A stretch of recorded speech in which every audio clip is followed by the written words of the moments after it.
Hello Shankaram గారు, ఇవాళ సాయంత్రం మీరు మా ఇంటికి రావాలి. ఆఫీస్లో లంచ్ టైంలో కౌసల్య అంది. ఎందుకు? శంకరం అడిగాడు. మా ఫాదర్కి మిమ్మల్ని పరిచయం చేస్తాను. మీ గురించి ఆయనతో చెప్పాను. ఓసారి ఇంటికి తీసుకురమ్మన్నారు. ప్లీజ్ ఏమీ అనుకోకండి, ఇప్పుడు రాలేను. అదేం, మీకింక వేరే అర్జెంటు పనుందా? ఏం లేదు. మరి రాననకండి, మా ఫాదర్ మిమ్మల్ని చూడాలని చాలా అనుకుంటున్నారు, కౌసల్య అంది. శంకరం ఇంక రానని చెప్పలేకపోయాడు. ఇప్పుడే కాదు, ఈ మధ్య చాలాసార్లు జరుగుతుందదే. కౌసల్య మాటని ఎందుకో ఏ విషయంలోనూ కాదనలేకపోతున్నాడు. పైగా శంకరం ఈ మధ్య ఇంకో విషయం గమనించాడు. కౌసల్య పట్ల తను ఏదో ఆకర్షణకు గురవుతున్నాడని. కౌసల్య యొక్క ప్రతి కదలికను గమనిస్తుండడం అలవాటైపోయింది. కౌసల్య ఏదైనా ప్రోగ్రాం ఫిక్స్ చేసుకునొచ్చినా, ఏ హోటల్కైనా వెళ్లి కాఫీ టిఫిన్ తీసుకుందామనన్నా కాదనలేకపోతున్నాడు. ఇద్దరూ ఈ మధ్య ఎక్కువగా తిరుగుతూనే ఉన్నారు. సాధ్యమైనంత వరకు ప్రతి ఆదివారం ఏ పార్కులోనో కలుసుకుంటూనే ఉన్నారు. అందుకే ఆఫీసులో అందరూ కౌసల్య శంకరంల గురించి చెవులు కొరుక్కోసాగారు. ఆ కొరుకుడు శంకరం వరకు వచ్చింది. అతనెంతో భయపడిపోయాడు, కలత చెందాడు. నిజమే, కౌసల్య తను తరచుగా కలుసుకుని సినిమాలకి షికార్లకి తిరుగుతున్నమాట నిజమే.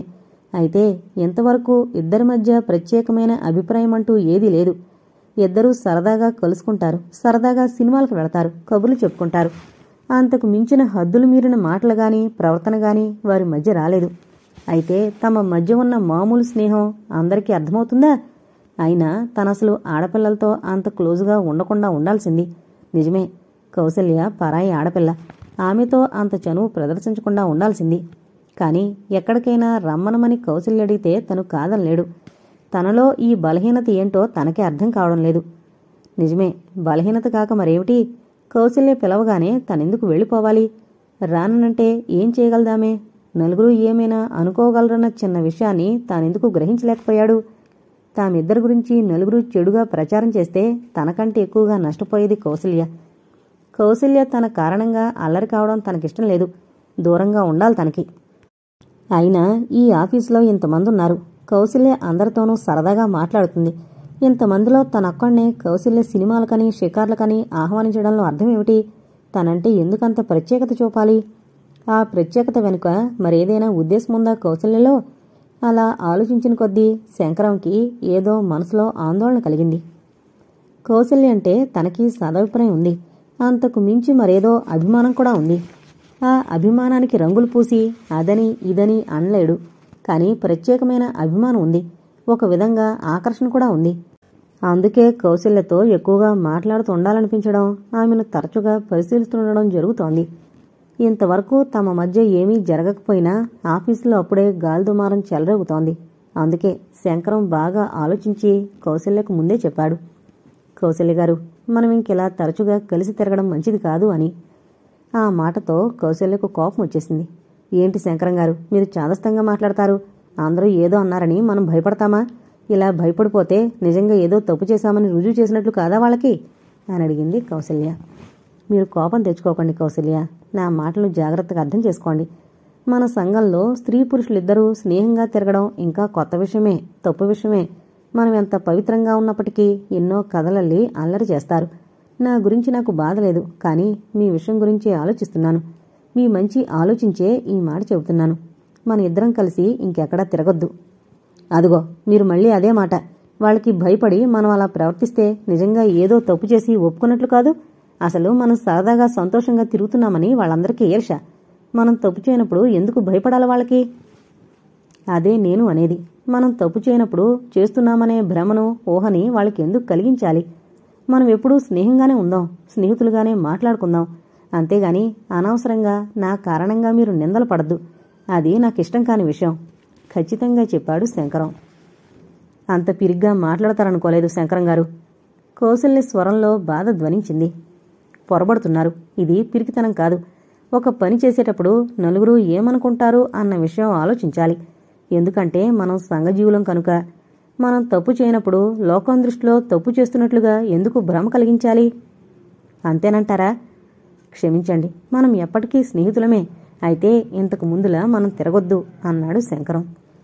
కౌసల్యకి అప్పటికి బాగా కోపం వచ్చినా ఆ తర్వాత అర్థం చేసుకుంది. అందుకే శంకరంని ఎక్కడికైనా రమ్మనమని అడగడం మానేసింది. శంకరం కూడా అంతే. అయితే ఇద్దరూ మాట్లాడుకోవడం మానలేదు. శంకరం ఓ రోజు, చూడండి కౌసల్య గారు, మనం ఇప్పుడు ఇదివరకట్లా తరచుగా తిరగడం లేదని ఆఫీసులో అందరూ గుర్తించారు. అందుకే ఎందుకో అంటూ అందరూ చెవులు కొరుక్కుంటున్నారు. మనం ఆఫీసులో కూడా ఎక్కువ మాట్లాడడం తగ్గించేస్తే బాగుంటుంది అన్నాడు. ఇది మరీ బాగుంది. ఆడపిల్లని, నాకు లేని భయం మీకేమిటండి? వాళ్ళందరూ ఏదో అనుకుంటారని ఎందుకలా వణికిపోతారు మీరు? ఈసారి ఎవరేమన్నా మన గురించి ఇంకేం మాట్లాడినా దానికి జవాబు నా దగ్గర ఉందిలేండి. ఘాటుగా సమాధానం చెబుతాను. మళ్ళీ ఎవరు ఏమనగలరో చూస్తాను. మీతో మాత్రం మాట్లాడడం మాన్ను అంది కౌసల్య ఆవేశంగా ముక్కుపుటాలు అదురుతుంటాయి. శంకరం దానికి జవాబు ఇవ్వలేకపోయాడు. కౌసల్యకు ధైర్యం ఎక్కువ. అసలు ఆమెది డేరింగ్ నేచర్. ఎవరేమన్నా అనుకుంటారేమోనని భయపడే తత్వం కాదు. ఎవరేమన్నా ఊరుకునే స్వభావం అంతకంటే కాదు. మాటకు మాట తప్పనిసరిగా జవాబిస్తుంది. అనవసరంగా మాట పడిని అభిమానం ఆమెది. అలాని అనవసరంగా ఎవరిని మాటనని వ్యక్తిత్వం కూడా. చూడండి కౌసల్య గారు, మీరు అనవసరంగా ఆవేశపడిపోతున్నారు. నలుగురు పోయే దోవమట పోకపోతే అనేక ముళ్ళు గుచ్చుకునే ప్రమాదం ఉంది. నా సంగతి వదిలేయండి. మీ సంగతి ఆలోచించుకోండి. ఆ కారణంగా మీరు అందరి నోళ్లలో పడ్డం నాకిష్టం లేదు. కౌసల్య దానికి జవాబు ఇవ్వకుండా ఓ క్షణం శంకరం వంక చూసి ఊరుకుంది.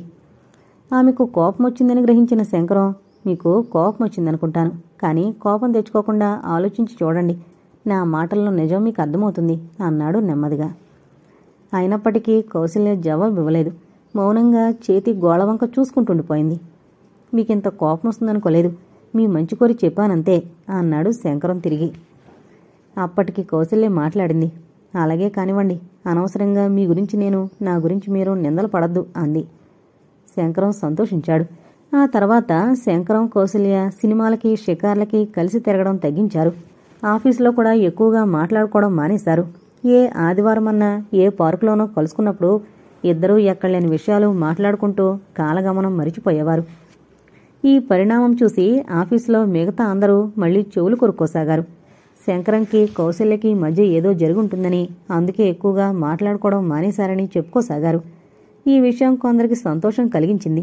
మరికొందరికి ఏం జరిగిందో అన్న కుతూహలాన్ని పెంచింది. మరికొందరికి కాలక్షేపానికి మేటర్ దొరికింది.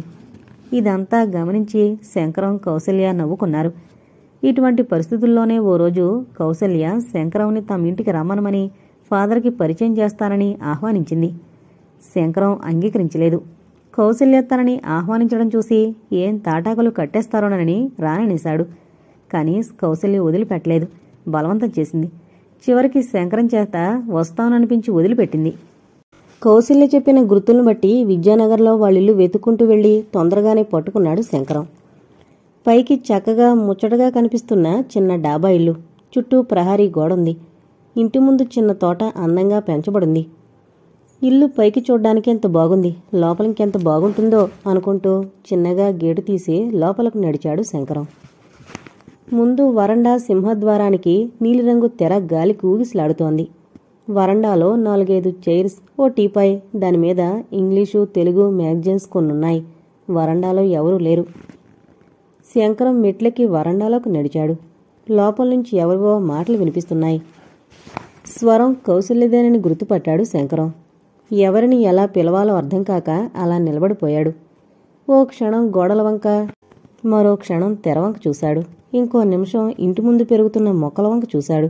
నందివర్ధనం, గులాబీ చెట్లన్నీ అందంగా విచ్చుకుని చల్లని గాలికి తలలూపుతూ వచ్చిన వారిని ఆహ్వానిస్తున్నట్లుగా కనిపిస్తున్నాయి. మాలతి, జాజి, మల్లెపొదలు గుబురుగా పెరుగున్నాయి. రకరకాల కోట్రన్స్ కుండీలలో అందంగా బారులు తీర్చి పెట్టబడున్నాయి.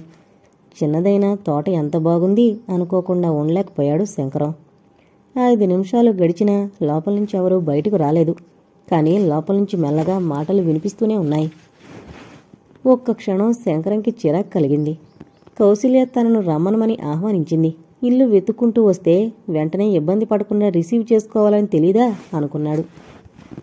ఏం చెయ్యాలా అని ఆలోచిస్తున్నంతలో అనుకోకుండా అతని చూపు కాలింగ్ బెల్ మీద పడింది.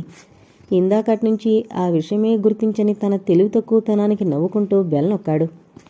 నిమిషం కూడా గడవక ముందరే లోపల నుంచి కట్టెను తొలగించుకుంటూ వచ్చింది కౌసల్య. శంకరాన్ని చూడగానే సంభ్రమంగా, మీరా, ఇంకా రాలేదేమో అనుకుంటున్నాను. ఇంతవరకు మీకోసం ఇక్కడ వెయిట్ చేసి ఇప్పుడే లోపలికి వెళ్ళాను. కూర్చోండి గబగబా అంది కౌసల్య. జస్ట్ ఇప్పుడే వస్తున్నానులేండి. శంకరం కూర్చున్నాడు. ఇప్పుడే వస్తా, మా ఫాదర్ని పిలుచుకొస్తాను అంటూ లోపలికి వెళ్ళింది కౌసల్య. మరు క్షణంలోనే కౌసల్య ముందు, ఆమె వెనక ఆమె తండ్రి వచ్చారు. ఈయన మా నాన్నగారు పట్టాభి గారు. ఎల్ఐసిలో పని. డాడీ, శంకరం గారని చెప్పానే, ఈయనే అంటూ తండ్రికి శంకరంకి పరస్పర పరిచయం చేసింది Kausalya. Glad to meet you. Pattabhi గారు శంకరం చేతిని అందుకున్నారు. శంకరం లేచి నుంచుని తిరిగి అభినందించాడు. తర్వాత ముగ్గురు కూర్చున్నారు. పట్టాభి గారికి 50 సంవత్సరాలుండొచ్చు. అయినా అంత వయసున్నట్లుగా కనిపించడం లేదు. చాలా దృఢంగా, ఆరోగ్యంగా కనిపిస్తున్నాడు మనిషి. రిమ్లెస్ కళ్లద్దాలు, పంచికట్టు, చూడగానే పెద్ద మనిషిలా హుందాగా కనిపిస్తున్నాడు. శంకరం కౌశల్యని పరిశీలించకపోలేదు. రోజూ కంటే ఈ రోజు కౌశల్య అలంకరణలో ఏదో ప్రత్యేకత ఉందని అనిపించింది శంకరంకి. ఎప్పటికంటే కూడా ఈరోజు చాలా అందంగా ఉన్నట్లు అనిపించింది. మా కౌశల్య మీ గురించి చాలా చెప్పింది. అసలు అస్తమానం చెబుతూనే ఉంటుంది. అది 10 మాటలు మాట్లాడిందంటే అందులో 5 మాటలు తప్పనిసరిగా మీ గురించి అయి ఉంటాయి. అందువల్ల మీరు నాకు బాగా చిరపరిచితుల్లాగానే అనిపిస్తోంది పట్టాభిగారు నవ్వుతూ అన్నారు.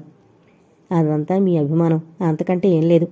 అయినా కౌశల్య గారు నా గురించి అంతలా ఏం చెప్పేశారండి మీ నాన్నగారికి? నవ్వుతూ ప్రశ్నించాడు శంకరం. ఏం చెప్పినా ఎంత చెప్పినా మీ గురించి అంతా మంచిగానే చెప్పాను గాని భయపడకండి. అవునా డాడీ? అంది కౌసల్య. ఆయన గురించి నేనేం చెడుగా చెప్పలేదు కదూ? తండ్రిని అడిగింది కౌసల్య. చెడు చెప్పారని నేను అనడం లేదులేండి, నవ్వుతూ అన్నాడు శంకరం. ఆ తర్వాత పట్టాభిగారు శంకరం ఉద్యోగం, చదువు విషయం గురించి ఏవో కొన్ని విషయాలు అడిగారు. శంకరం వినయంగా జవాబు చెప్పాడు. మీ గురించి మా అమ్మాయి చెప్పిందని చెప్పాను కదా, మీరెంత కష్టపడి పైకొచ్చారో అది కూడా చెప్పిందిలండి. నిజంగా నాకెంతో సంతోషం, ఆశ్చర్యం కలిగాయి. మీలా కష్టపడి స్వశక్తి మీద పైకొచ్చిన వారంటే నాకెంతో ఇష్టం. అందుకే మిమ్మల్ని చూడాలనుందంటే మిమ్మల్ని ఇంటికి తీసుకొచ్చి పరిచయం చేస్తానని చెప్పింది. అది ఇన్నాళ్లకు కుదిరింది. ఎంతో సంతోషంగా ఉంది బాబు నిన్ను చూస్తుంటే. ఇంత వృద్ధిలోకి వచ్చి నిన్ను చూసి నీ తల్లిదండ్రుల ఆత్మలు ఎంతగానో సంతోషిస్తాయి అన్నారు పట్టాభిగారు.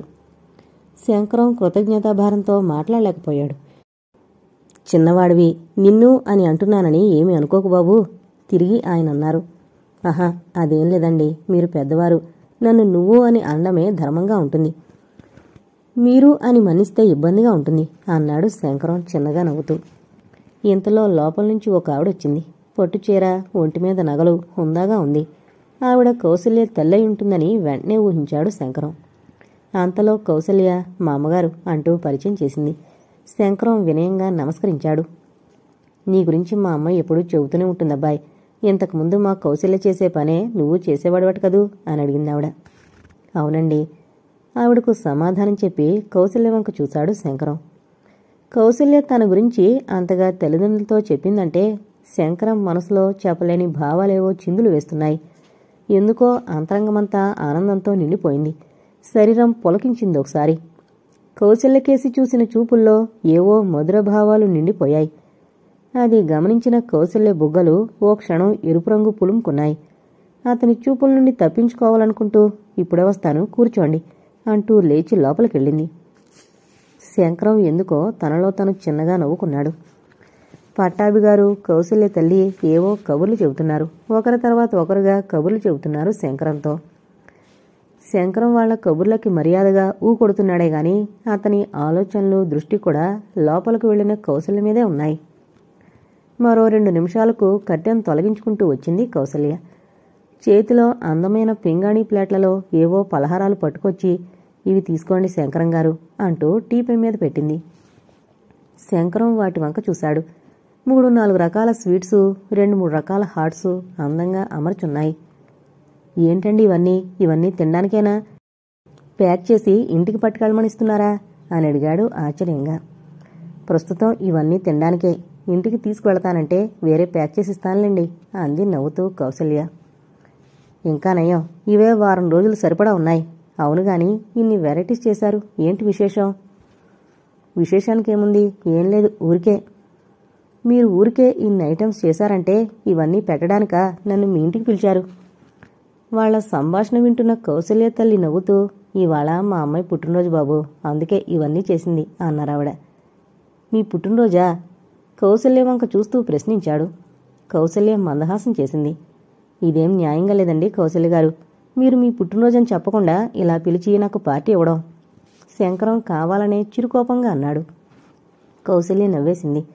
నాకు అసలు పుట్టినరోజు పండుగ జరుపుకోవడం ఇష్టం లేదు, అలవాటు లేదు. అందుకే మీకు ప్రత్యేకించి చెప్పలేదు. మాట మాత్రంగానైనా చెప్పుంటే బాగుండేది కదా. ఏం చెబితే ఏం చేసేవారేమిటి?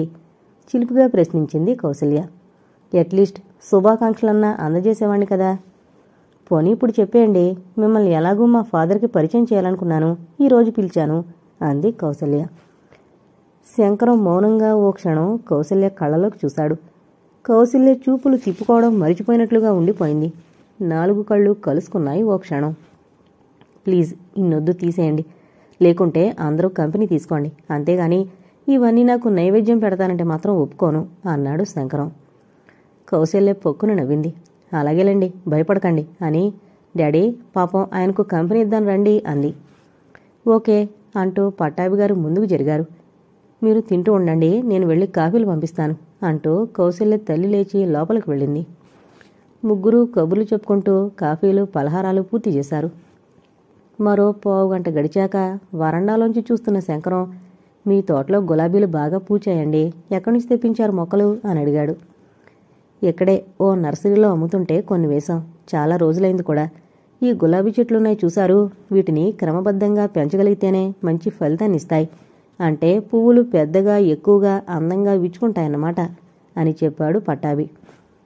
ఆ మొక్కలు, వాటికి విరగబూసిన ఆ పువ్వులు చూస్తుంటేనే తెలుస్తోంది క్రమబద్ధంగానే పెంచబడుతున్నాయని అన్నాడు శంకరం విరగబూసిన ఓ గులాబీ చెట్టు మీద నుంచి దృష్టి మరల్చకుండా.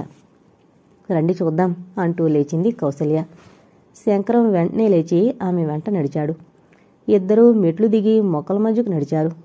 వెనకాలే పట్టాభి వస్తూ, ఈ మొక్కల సంరక్షణంతా మా కౌసల్యదే అన్నారు. ఓహో, అందుకే ఇంత బాగుంది చటుక్కుననేసి నాలుగు కరుచుకుంటూ కౌసల్య వంక చూశాడు. కౌసల్య శంకరం వంకే తదేకంగా చూస్తుండడంతో ఇరువురి కళ్ళు కలుసుకున్నాయి. ముగ్గురూ ఆ మొక్కల మధ్య పావుగంట గడిపారు కబుర్లు చెప్పుకుంటూ.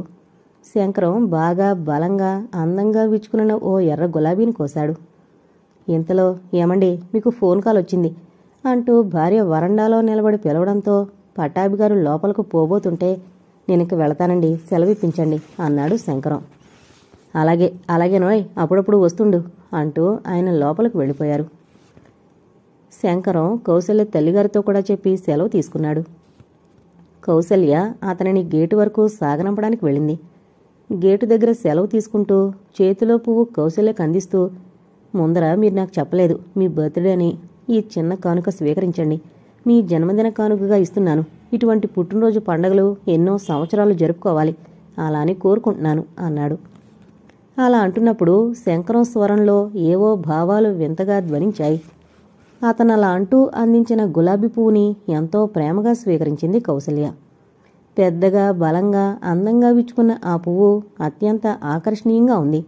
అందులోనూ శంకరం చేతితో అందించాడేమో మరింత అందంగా కనిపించింది కౌసల్య కళ్లకు. ఎంతో అపురూపంగా చూసింది ఆ పువ్వుని. శంకరం సెలవు తీసుకుని వెళ్ళిపోయాడు.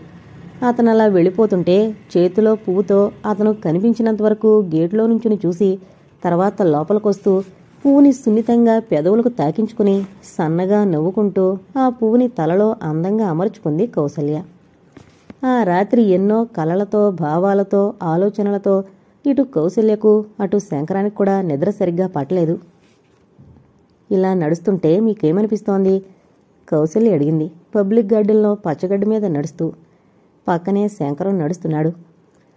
వాళ్ళిద్దరూ పార్కుకొచ్చి చాలా సమయం గడిచింది. ఈ మధ్య ఇరువురూ కలిసి తిరగడం తగ్గించారు. కానీ ఈ ఆదివారం కావాలనే ప్రోగ్రాం వేసుకుని సాయంత్రమవుతూనే పార్కుకొచ్చి కూర్చున్నారు. ఎక్కడెక్కడి కబుర్లో ఎన్నెన్ని కబుర్లో చెప్పుకున్నారు. చాలా రోజుల తర్వాత చాలాసేపు హాయిగా మాట్లాడుకున్నందుకు ఇద్దరి మనసుకి ఎంతో హాయిగా సంతోషంగా ఉంది.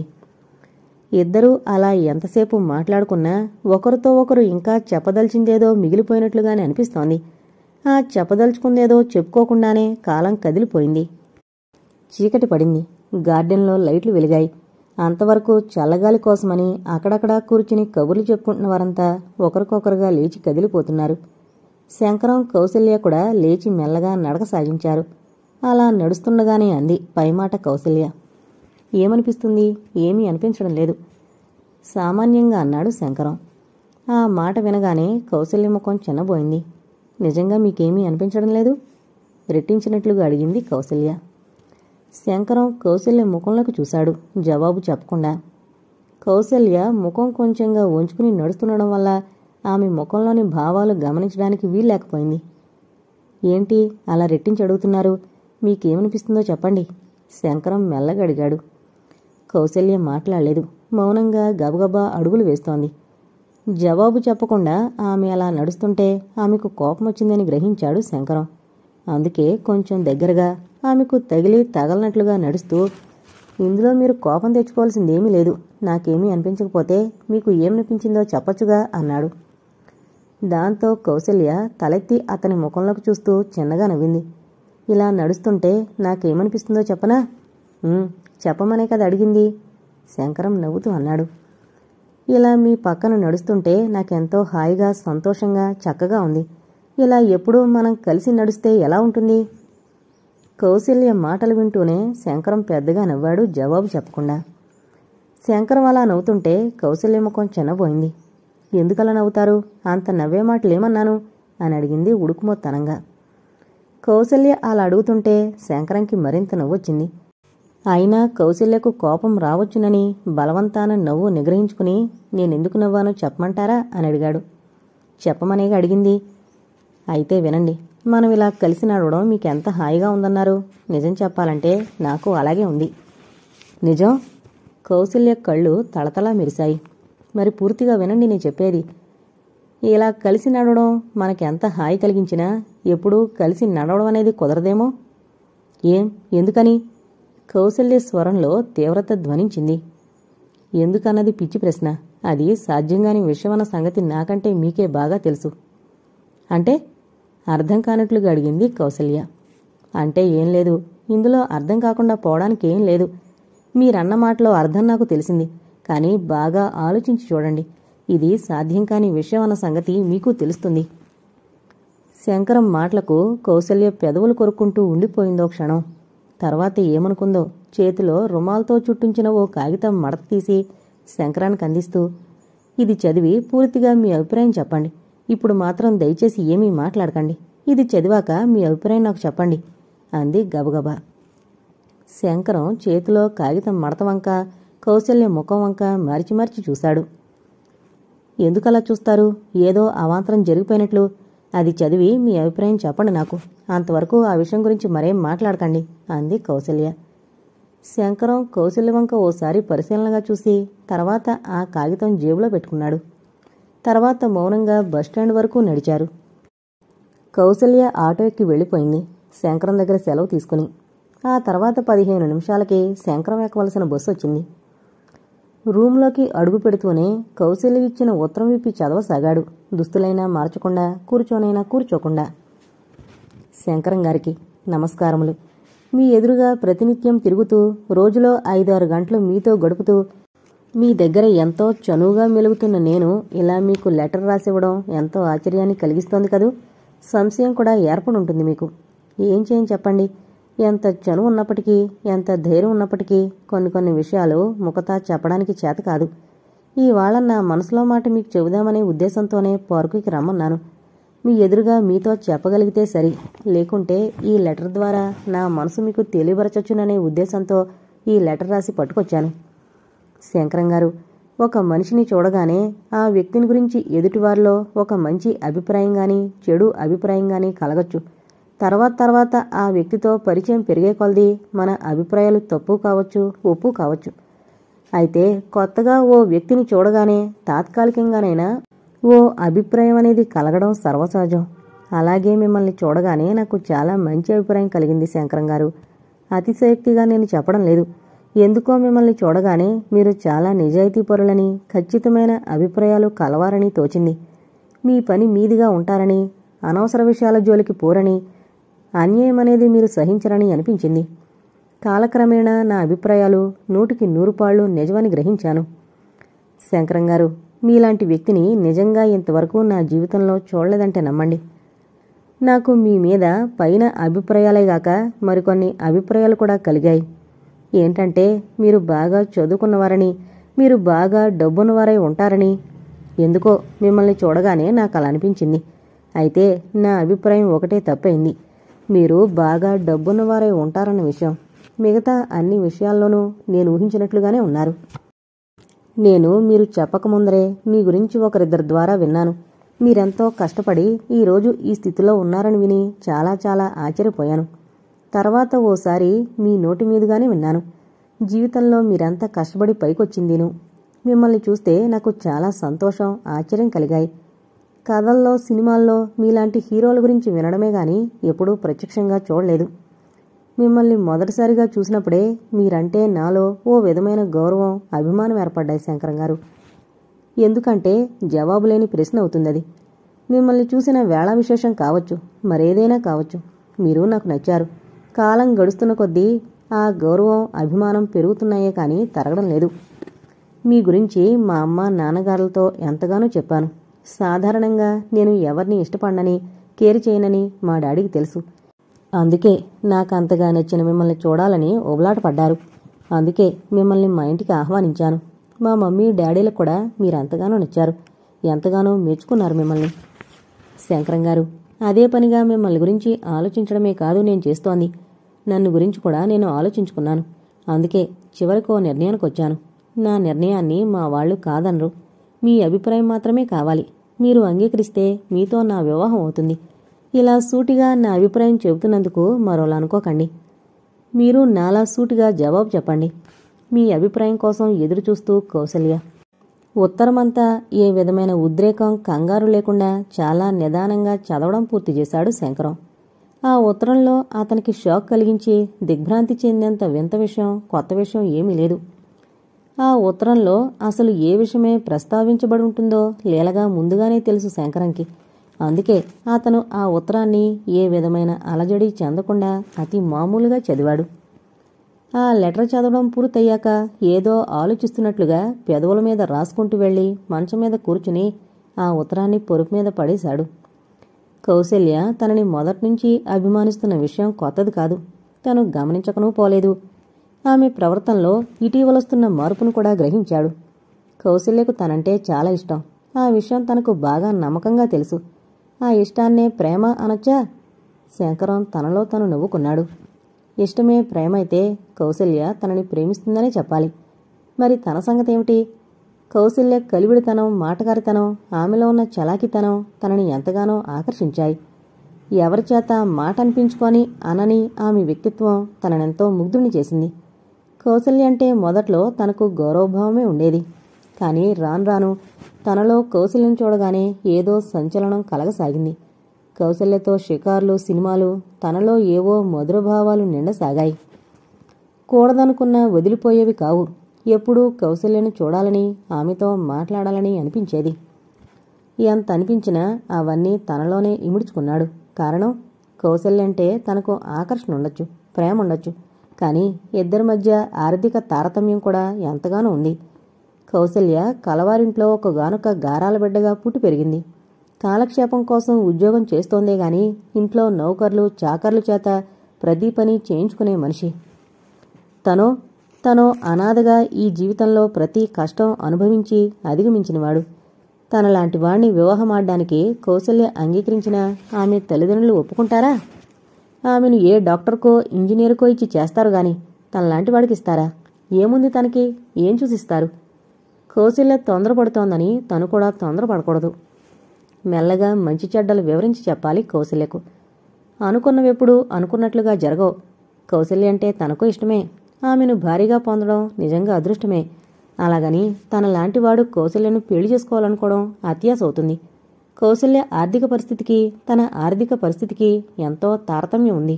ఈ తారతమ్యాలు, భేదాలు మరిచిపోవడం సాధ్యమా? కౌసల్యకు తనకు మనసులు కలిసి ఇష్టమై వివాహం చేసుకున్న నలుగురు నాలుగు రకాలుగా అనుకుంటారు. కౌసల్య వెనుకున్న ఆస్తిని చూసి ఆమెను వలచి వలలో వేసుకున్నాడు అంటారు. కౌసల్య తల్లిదండ్రులే అలా అనుకోవచ్చు. స్నేహం పేరుతో కౌసల్యను మోసం చేశాననుకోవచ్చు. ఇప్పటికే కౌసల్య తను కొంత చనువుగా ఉంటున్నామని ఆఫీసులో అందరూ ఊహాగానాలు మొదలెట్టారు. చాటుగా చెవులు కొరుక్కుంటున్నారు. ఓసారి గోవిందరావు ఎదురుగానే అనేశాడు తనతో, ఏమోయ్ శంకరం, భలే తెలివైన వాడివి, బంగారు పిచ్చుకొని పట్టావు అని. అలా తెలివి తక్కువగా మరెప్పుడూ మాట్లాడకు అంటూ తను సీరియస్గా హెచ్చరించాడు రోజు గోవిందరావుని. కౌసల్యని తను ఎంతగానో అభిమానిస్తున్న మాట నిజమే, కానీ దాని వెనక మరే దురుద్దేశం లేదు. అందుకనే ఎవరైనా అలా అనుకుంటే తను భరించలేడు. ఏమైనా ఇది బాగా ఆలోచించి నిర్ణయం తీసుకోవాల్సిన విషయం. కౌసల్య దూరం ఆలోచించకుండా ఏదో ఆకర్షణలో ఈ నిర్ణయానికొచ్చిందేమో. తల్లిదండ్రులు అంగీకరించగలరని అపారమైన నమ్మకంతో ఉంది. ఈ కుమార్తె విషయంలో వారి ఆలోచనలు ఎటువంటివై ఉంటాయి? కౌసల్య అందగత్తె, చదువుకుంది, ఉద్యోగం చేస్తోంది, పైగా కలవారమ్మాయి. గొప్ప సంబంధమే చెయ్యాలని వారికుంటుంది. అది తప్పు కాదు కదా. తల్లిదండ్రుల ప్రేమ అటువంటిది. మరి కులమేమిటో గోత్రమేమిటో తల్లిదండ్రులెవరో తెలియనివాడు తను. జీవితంలో అష్ట కష్టాలు పడి ఈనాడు తిండికి గుడ్డకి లోటు లేకుండా బ్రతుకుతున్న తనలాంటి వాడికి కౌశల్యనిస్తారా? ఎంత దురాశాపూరితమైన ఆలోచనది. ఏమైనా తను బాగా ఆలోచించిగాని ఏ నిర్ణయానికి రాకూడదు. కౌశల్యకు అంతవరకు జవాబు చెప్పకూడదు. తన నుంచి సమాధానం కోసం రేపు ఆఫీసుకు వెళ్ళగానే అడుగుతుందేమో. ఇంకా ఏ నిర్ణయం తీసుకోలేదు, ఆలోచించాలి అని చెప్పనా? లేకేం చెప్పాలి? అవును, అలాగే చెప్పాలి. ఆలోచించుకోవాలి అని చెప్పాలి. ఆ సమాధానంతో కౌశల్య బాధపడుతుందని తను తొందరపడితే ఇంక జీవితాంతం ఇద్దరూ బాధపడాల్సి వస్తుంది అనుకుని గట్టిగా నిర్ణయించుకున్నాడు శంకరం.